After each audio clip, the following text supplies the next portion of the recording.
आदाब नाजरीन, उर्दू खबरों में आप सभी का खैर मकदम है। नज़र डालते हैं इस वक्त की अहम सुर्खियों पर। 5 मुल्कों के दौरे के चौथे मरहले में ब्राज़ील पहुंचे वज़ीर आज़म नरेंद्र मोदी का रियो डी जेनेरियो में शानदार इस्तकबाल। भारत निज़ाद लोगों में ज़बरदस्त जोश खरोश। पीएम मोदी 17वें ब्रिक्स सरबराही इजलास में करेंगे शिरकत।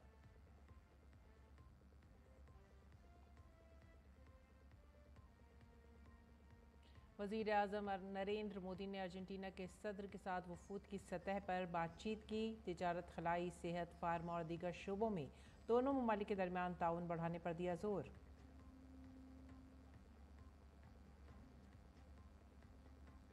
ट्रंप के साथ जारी तनाज़े के दरमियान एलन मस्क ने नई सियासी जमात का किया ऐलान। कहा, अमरीका पार्टी दो जमाती निज़ाम से दिलाएगी निजात।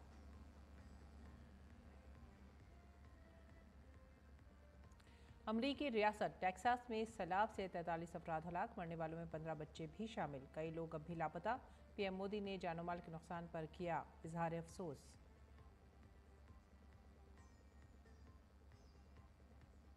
अक़ीदत और गम के साथ आज मनाया जा रहा है यौम अशूरा। सब्र, कुर्बानी, इस्तकामत और हक परस्ती का इस्तारा है आज का दिन।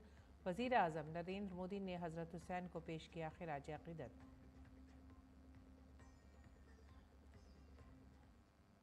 खबरें अब तफसील से।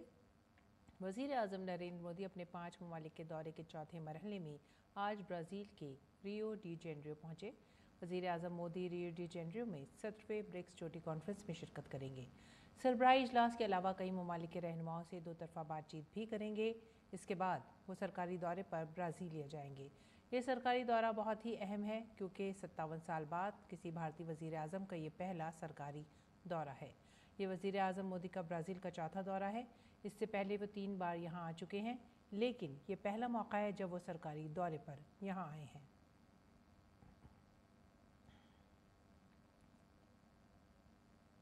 जब वज़ीर आज़म नरेंद्र मोदी ब्राज़ील के शहर रियो डी जेनेरियो में एक होटल पर पहुंचे तो वहां मौजूद भारतीयों की बड़ी तादाद ने उनका शानदार इस्तकबाल किया। इस मौके पर बच्चों से लेकर बूढ़ों तक लोग मौजूद नजर आए। उन्होंने ढोल और नारों के साथ पीएम मोदी का इस्तकबाल किया। बहुत से लोगों ने पीएम मोदी से बात भी की और उनकी एक झलक पाकर खुशी का इजहार किया। गौरतलब है कि ब्राज़ील में बड़ी तादाद में भारतीय रहते हैं।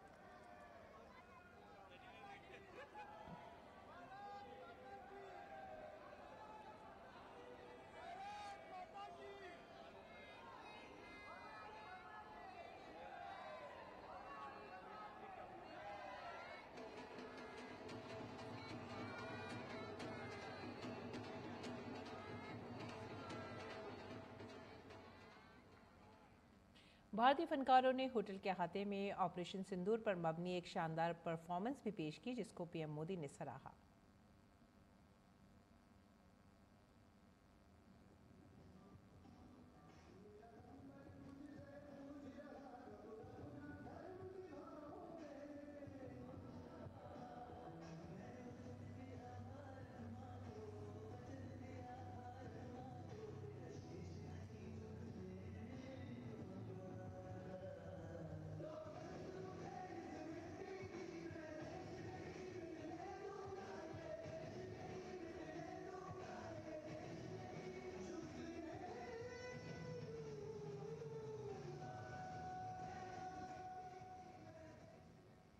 वज़ीर आज़म नरेंद्र मोदी का अर्जेंटीना का दौरा भी काफ़ी कामयाब रहा है। अर्जेंटीना के दौरे के अख्ताम पर वज़ीर आज़म मोदी ने सोशल मीडिया प्लेटफॉर्म एक्स पर कहा कि मेरा अर्जेंटीना का दौरा बहुत मुफीद रहा है।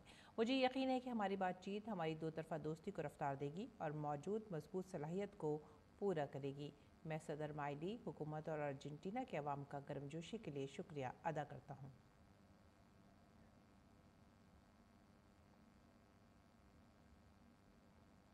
अपने अर्जेंटीना के दौरे के दौरान वज़ीर आज़म नरेंद्र मोदी ने सदर माइली के साथ वफूद की सतह पर बातचीत की। दोनों ममालिक ने तिजारत, खलाई, सेहत, फार्मा और दीगर शोबों में ताउन बढ़ाने पर भी जोर दिया। गौरतलब है कि दोनों रहनुमाओं की ये मुलाकात सदारती महल कासा रोसाडा में हुई। अर्जेंटीना के दौरे के दौरान वज़ीर आज़म नरेंद्र मोदी को ब्यूनस आयर्स सिटी की हुकूमत के सरबराह जॉर्ज मैक्री ने ब्यूनस आयर्स शहर की चाबी पेश की। ब्यूनस आयर्स सिटी की चाबी हासिल करने पर वज़ीर आज़म मोदी ने कहा कि वो इसे हासिल करके फ़ख्र महसूस कर रहे हैं। उसके बाद उन्होंने महात्मा गांधी के मुजस्मे पर गुलाह अक़ीदत पेश किए। सच्चाई, अदम तशद्दुद और इंसानियत के ज़ोर पर महात्मा गांधी ने एक तरफ भारत को ग़ुलामी की ज़ंजीरों से आज़ाद कराया तो दूसरी तरफ पूरी दुनिया में बक़ाए बाहिमी, हमदर्दी और ताउन की इक़दार को ज़िंदा किया।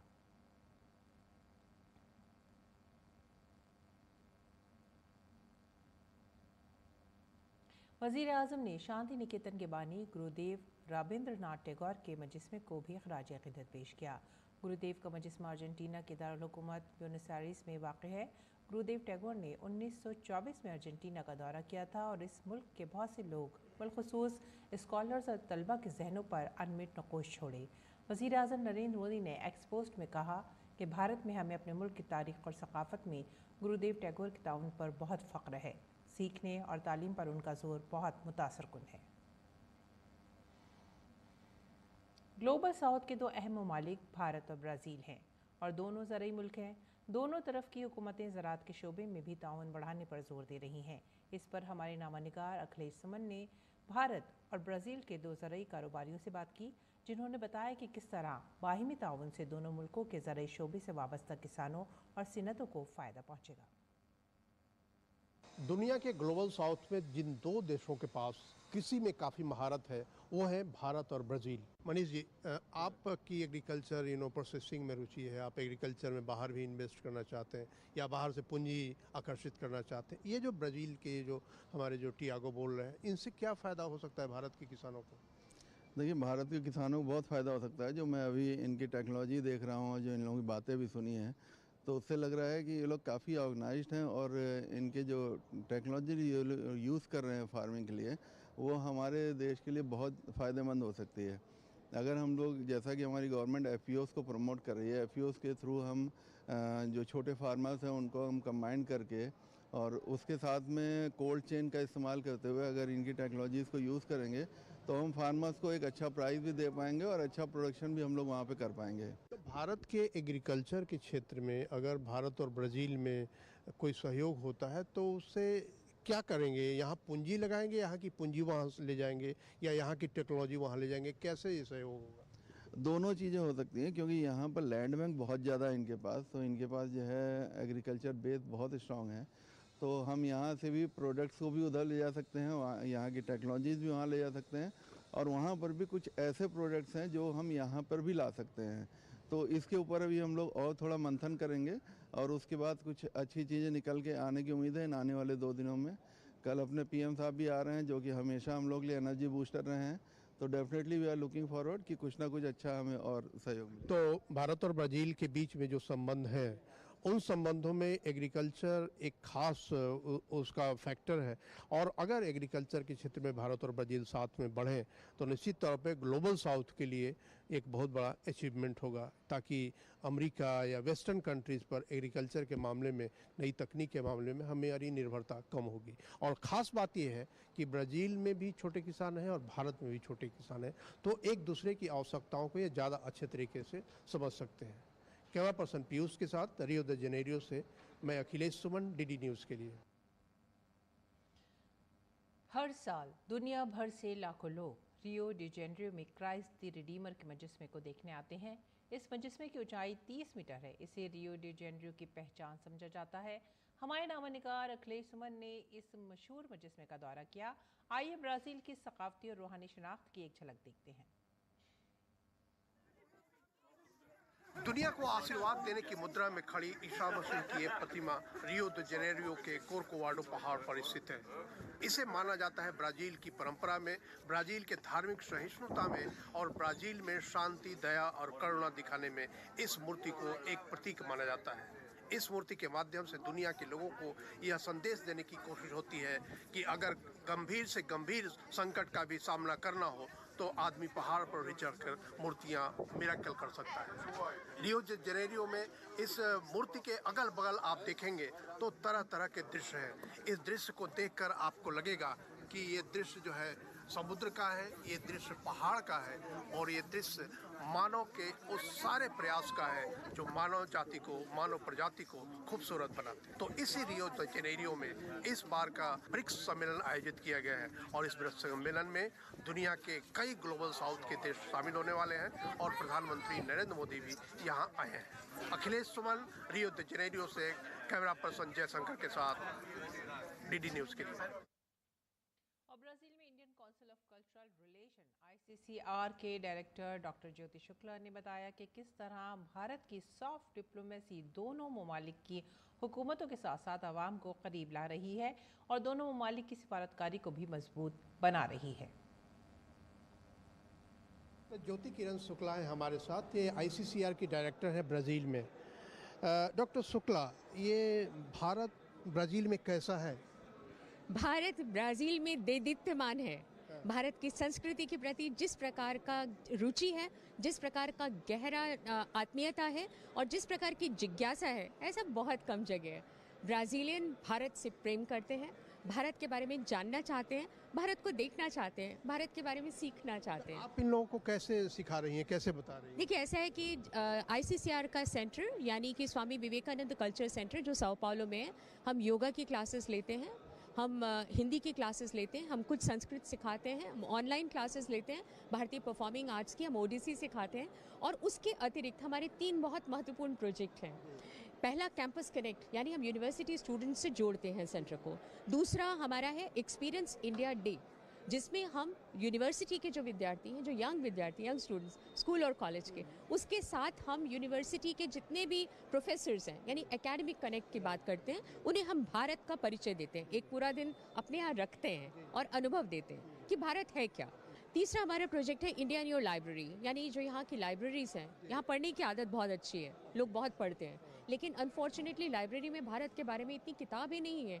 अब पिछले 10 साल में किताबों की संख्या बढ़ी है, रुचि बढ़ी है, उत्साह बढ़ा है। और क्या पोर्तुगीज में वो किताबें आप देते हैं? नहीं, हम अंग्रेजी में भी उपलब्ध कराते हैं और कुछ अनुवाद का भी हम काम करते हैं। सबसे महत्वपूर्ण बात है, अभी हम यहाँ होम प्रोडक्शन कर रहे हैं अपना, जिसमें हम एक मंत्र का पूरा DVD प्रोड्यूस कर रहे हैं, जिसे हमने कहा है कि मंत्रा फ्रॉम ब्राज़ील, उसका जल्दी लॉन्च होने वाला है। इसके अतिरिक्त ब्राज़ील बहुत ऐसा देश है जहाँ संगीत के प्रति बहुत आकर्षण है, नृत्य के प्रति।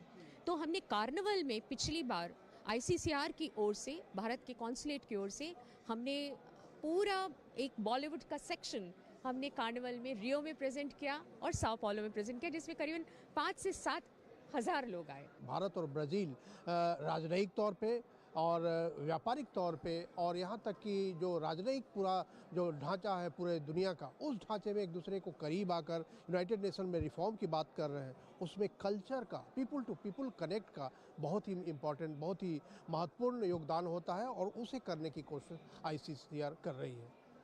कैमरा पर्सन पीयूष के साथ मैं यहाँ रियो द जेनेरियो से अखिलेश सुमन, DD न्यूज़ के लिए।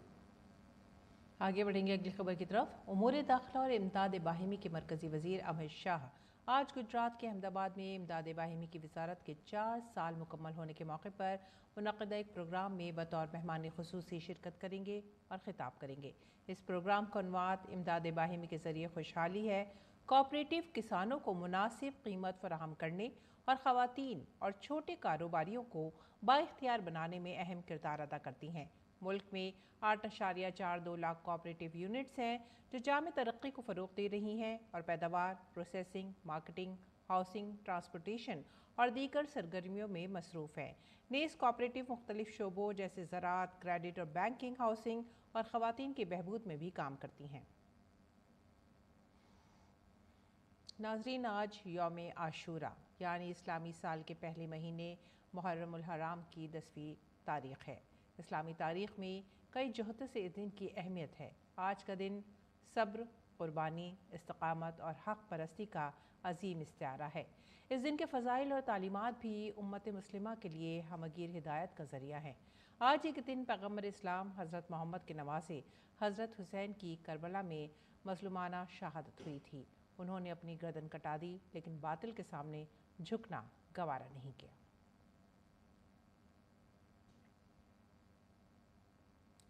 आज मुहर्रम की 10वीं तारीख़ यानी यौम आशूरा है और आज ही के दिन पैगम्बर इस्लाम हज़रत मोहम्मद के नवासे हज़रत इमाम हुसैन की शहादत हुई थी। वज़ीर आज़म नरेंद्र मोदी ने हज़रत इमाम हुसैन की क़ुरबानियों को याद करते हुए सोशल मीडिया प्लेटफॉर्म एक्स पर लिखा, हज़रत इमाम हुसैन के ज़रिए दी गई क़ुरबानियाँ मज़हब के तईं उनकी वाबस्तगी की अक्कासी करती हैं। वो लोगों को नामासात हालात में भी सच्चाई का साथ देने की तरग़ीब देते हैं।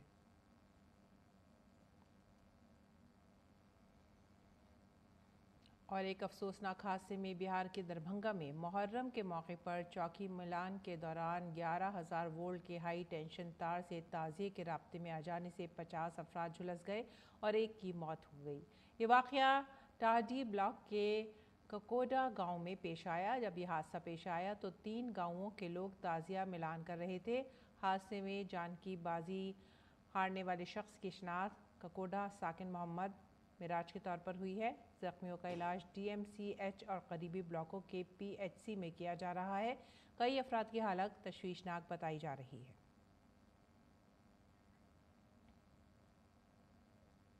खिलौने न सिर्फ बच्चों के लिए तफरीह का जरिया फराहम करते हैं बल्कि अब भारत की मईशत का भी एक बड़ा हिस्सा बन रहे हैं। ये दिल्ली में मुनक़िद होने वाली 16वीं बैनुल-अक़वामी खिलौना एक्सपो में दिखाई दे रहा है, जहां डिज़ाइनर, मैन्युफैक्चरर्स और ख़रीदारों की एक बड़ी तादाद शिरकत कर रही है, जो मुस्तक़बिल के स्मार्ट खिलौनों के साथ इस शोबे में उभरते हुए भारत की तस्वीर को भी पेश कर रहे हैं। हमारे नामा निगार अजीत द्विवेदी की ये रिपोर्ट देखिए।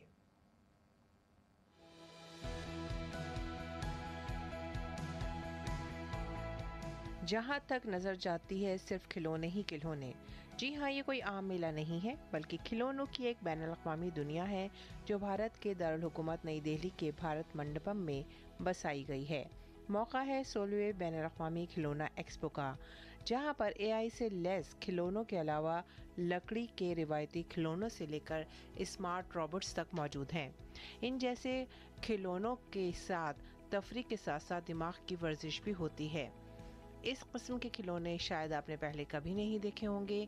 यहाँ पर खिलौनों की पूरी दुनिया सजी हुई है। मेक इन इंडिया जो है उस पर ज़्यादा फोकस यहाँ पर किया गया है। कई ऐसी कंपनियाँ जो कि भारत में खिलौनों का निर्माण कर रही हैं और अंतर्राष्ट्रीय स्तर पर जो है खिलौने यहाँ से विदेशों तक में भेजे जा रहे हैं, वो कंपनियाँ भी यहाँ पर आई हुई हैं। B2B बिजनेस यहाँ पर हो रहे हैं, डीलिंग्स यहाँ पर हो रही है। तो कई देशों के यहाँ प्रतिनिधि भी आए हुए हैं जो कि यहाँ पर B2B मीटिंग्स यहाँ पर कर रहे हैं। 350 से ज़्यादा कंपनी भाग ले रही हैं और 400 ब्रांड यहाँ पर प्रदर्शित किए गए हैं। हमारा मेन उद्देश्य है देश में खिलौने की उत्पादन को बढ़ाना और डोमेस्टिक मार्केट में अपना शेयर को इंक्रीज़ करना। साथ साथ में हमारे काफ़ी मैन्युफैक्चरर्स एक्सपोर्ट की तरफ जा रहे हैं और एक्सपोर्ट निरंतर हमारा बढ़ रहा है। खिलौनों की इस दुनिया में हिंदुस्तान के बदलते वक्त की कहानी भी सुनाई दे रही है। ये एक्सपो न सिर्फ भारत के रिवायती और सकाफती खिलौनों के विरसे को महफूज कर रही है, बल्कि दूसरी तरफ ये जदीदियत और इख्तरा की मिसाल भी बन रही है। हिंदुस्तान अब सिर्फ खिलौनों की मंडी नहीं है, बल्कि उनके मैन्युफैक्चरर के तौर पर भी उभर रहा है, जहां कई कंपनियां इस शोबे में मेक इन इंडिया को फरोग दे रही हैं। दुनिया भर से खरीदार कारोबारी सौदों के लिए यहाँ पर पहुँच रही हैं। ऑलरेडी गवर्नमेंट हमारा इतना सपोर्ट कर रही है, जो सारा BIS लगा रहे हैं, वो सारे टैक्सेस एंड इम्पोर्ट्स को बैन करना चाह रहे हैं। तो आवर फोकस है कि हमारा सब इंडिया में ही प्रोड्यूस हो, बिकॉज सारा इनकम हमारा इंडिया में होना चाहिए। बाहर why should we give it to China और any other foreign countries, why we should not. हम लोग ज़्यादा से ज़्यादा वुडन खिलौने पे ध्यान दे रहे हैं, क्योंकि वुडन खिलौने एक तो एनवायरमेंटल फ्रेंडली है, उसमें नॉन टॉक्सिक रहता है, तो बच्चों को कहीं हार्मनेस नहीं पहुंचने वाला है। दूसरा, इसके अंदर हमने बहुत सारा क्रिएटिव और एजुकेशनल प्रोडक्ट्स पे ध्यान दिया है। भारत अब सिर्फ खिलौनों का बाजार नहीं रहा है, बल्कि आलमी सनतकार भी बन गया है। हिंदुस्तानी कंपनियां मेयार और इख्तरा के मामले में आलमी नक्शे पर अपनी शनाख्त बना रही हैं। ये एक्सपो 7 जुलाई तक जारी रहेगी, जिसमें कई बड़े कारोबारी मुआहदे किए जाएंगे और इस शोबे के मुस्तकबिल का रोड मैप भी तय किया जाएगा। इसमें तकरीबन 50 ममालिक से 15,000 से ज़्यादा कारोबारी आने की उम्मीद है। नुमाइश हिंदुस्तानी खिलौनों के ब्रांड्स की नुमाइश को फ़रोग़ देगी और उन्हें मुल्की और बैनुल-अक़वामी ख़रीदारों से जोड़ेगी। Bureau report, DD news, Urdu खबरें। इंडियन टॉयज इंडस्ट्री लगातार ग्रोथ कर रही है। अगर बात की जाए तो वर्तमान में करीब 2.5 बिलियन अमेरिकी डॉलर का यह व्यापार 2034 में करीब 7 बिलियन अमेरिकी डॉलर तक पहुंचने का अनुमान है। सरकार की नीतियों का परिणाम है कि पिछले 5 सालों में खिलौना उद्योग में 40% की ग्रोथ दर्ज की गई है और कई मेक इन इंडिया कंपनियां जो हैं वो इस सेक्टर में लगातार आगे बढ़ रही हैं। कैमरामैन अरमान खान के साथ अजीत द्विवेदी, डीडी न्यूज, भारत मंडपम, नई दिल्ली। नाज़रीन, अब पेश दिल्ली से शाये होने वाली उर्दू अखबारात का मुख्तसर जायजा।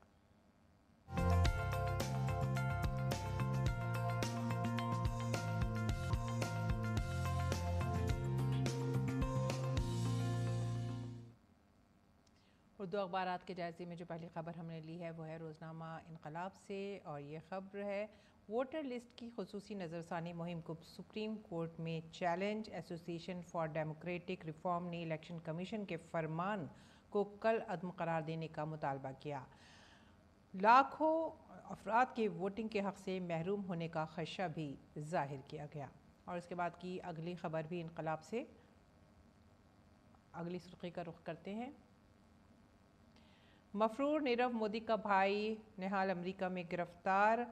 हीरो के मफरूर ताजिर नीरव मोदी के छोटे भाई निहाल को गिरफ्तार कर लिया गया है। इन्फोर्समेंट डायरेक्टरेट और सीबीआई ने उसकी हवालगी की दरख्वास्त की थी, जिसके बाद अमेरिका में उसे गिरफ्तार किया गया है और उसकी हवालगी की कार्रवाइयाँ फ़िलहाल जारी हैं। आगे बढ़ेंगे अगले खबर की तरफ। सहारा की सुर्खी, जब सकाफती राब्ते की बात आती है तो फासला कोई रुकावट नहीं बनता। ब्यूनस आयर्स में शानदार इस्तकबाल, मेरे लिए एजाज़ की बात। हिंदुस्तानी बिरादरी से वज़ीर आज़म मोदी का खिताब। और वज़ीर आज़म मोदी का अर्जेंटीना का दौरा बेहद कामयाब रहा है। उसके बाद अगली खबर जो हम ले रहे हैं वो है नई टेक्नोलॉजी हिंदुस्तान की तरक्की की कहानी को तश्कील देगी, पीयूष गोयल का बयान। ये थे आज की उर्दू अखबारात, उनसे जुड़ी चंद सुर्खियाँ। और अब आगे बढ़ेंगे गैर मुल्की खबरों की तरफ। अमेरिका के यौम आज़ादी यानी 4 जुलाई के एक दिन बाद तजर्बेकार, सनतकार और सोशल मीडिया प्लेटफॉर्म एक्स के मालिक एलन मस्क ने एक बड़ा सियासी ऐलान किया है। उन्होंने अमेरिका पार्टी के नाम से एक नई सियासी जमात के क़याम का ऐलान किया है। मस्क का दावा है कि ये पार्टी अमरीकी अवाम को 2 जमाती निज़ाम से निजात दिलाने और खोई हुई आज़ादी को वापस हासिल करने के लिए बनाई गई है। मस्क ने इस ऐलान से पहले अपने सोशल मीडिया प्लेटफॉर्म एक्स पर एक रेफरेंडम कराया था। इसमें रेफरेंडम में उन्होंने कहा कि क्या आप 2 जमाती पार्टी रिपब्लिकन और डेमोक्रेट से आज़ादी चाहते हैं? क्या हमें अमेरिका पार्टी बनानी चाहिए? इस पोल में 1.25 मिलियन से ज़्यादा लोगों ने हिस्सा लिया, जिनमें से 65.4% लोगों ने हाँ में वोट दिया। इस हिमायत को देखकर ही मस्क ने कहा, आज अमेरिका पार्टी बनाई जा रही है ताकि हम आपको आपकी आज़ादी वापस दिला सकें। मस्क ने कहा कि अमेरिका पार्टी शुरुआत में सीनेट की 2-3 नशिस्तों और 8-10 हाउस डिस्ट्रिक्ट्स पर तवज्जो मरकूज़ करेगी। इसका मकसद कांग्रेस में ताकत के तवाज़ुन को तब्दील करना है, क्योंकि इस वक्त अमेरिकी पार्लियामेंट में वोटों का फ़र्क बहुत ही कम है। और अमेरिका के वस्ती टेक्सास में शदीद बारिश के बाइस आने वाले सैलाब से 32 अफराद हलाक हो गए हैं। इनमें 14 बच्चे भी शामिल हैं। अफसरान का कहना है कि सैलाब के बाइस मुतअद्दिद अफराद लापता हो गए हैं। कश्ती और हेलीकॉप्टर की मदद से तलाश और बचाव का काम जारी है। Texas department of emergency management के सरबराह ने कहा है कि हम इस वक्त तक नहीं रुकेंगे जब तक हम तमाम लापता अफराद को तलाश नहीं कर लेते। इसके साथ ही टेक्सास के गवर्नर ने कहा है कि सैलाब से निपटने के लिए तमाम दस्तयाब वसाइल इस्तेमाल किए जा रहे हैं। उन्होंने कहा कि हमारी तरजीह लोगों की जान बचाना है। इसके अलावा नेशनल वेदर सर्विस ने सैलाब की वार्निंग दी है और दरिया के किनारे रहने वाले रिहायशियों और कैंपों में रहने वालों के मोबाइल फ़ोन पर भी हंगामी अलर्ट भेजा है। खेल की खबरों में आज बर्मिंघम टेस्ट के 5वें और आखिरी दिन भारतीय टीम जीत के इरादे से मैदान में उतरेगी। भारत फतेह से 7 विकेट दूर है। गुज़िश्ता रोज़ चौथे दिन भारत ने इंग्लैंड को जीत के लिए 608 रन का हदफ रखा था। हदफ के ताक़ुब में इंग्लैंड ने खेल के अख्ताम तक 72 रन पर 3 विकेटें गंवा दी। ऑली पॉप 24 और हैरी ब्रूक 15 रन के साथ क्रीज पर मौजूद हैं। मैच जीतने के लिए 608 रन के हदफ के ताक़ुब में इंग्लैंड की शुरुआत इंतहाई ख़राब रही है। उन्होंने अपनी पहली 3 विकेटें खो दी हैं। 50 के स्कोर पर ये विकेटें गिर गईं। जैक क्रोली 0, बैंडेक्ट 25 और जॉ रूट 6 रन बनाकर आउट हुए। बेनेडिक्ट और रोड को आकाशदीप ने बोल्ड किया, जबकि करौली सिराज का शिकार बन गए। और भारतीय भाला फेंक स्टार नीरज चोपड़ा ने बेंगलुरु में मुनक़िद एनसी क्लासिक टूर्नामेंट का खिताब अपने नाम कर लिया है। नीरज ने एनसी क्लासिक टूर्नामेंट के पहले एडिशन में 86.18 मीटर की थ्रो के साथ गोल्ड मेडल जीत लिया।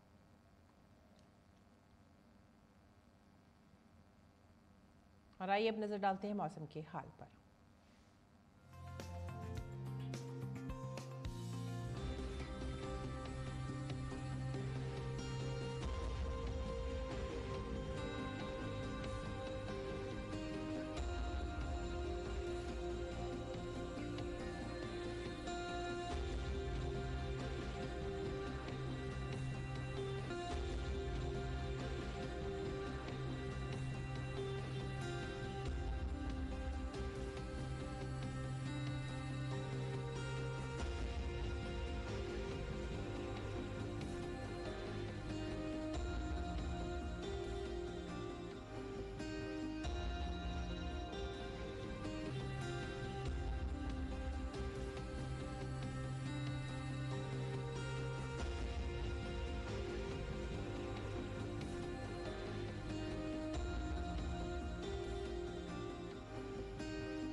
इसी के साथ ही आप हमारी पूरी टीम को दीजिए इजाज़त। आदाब।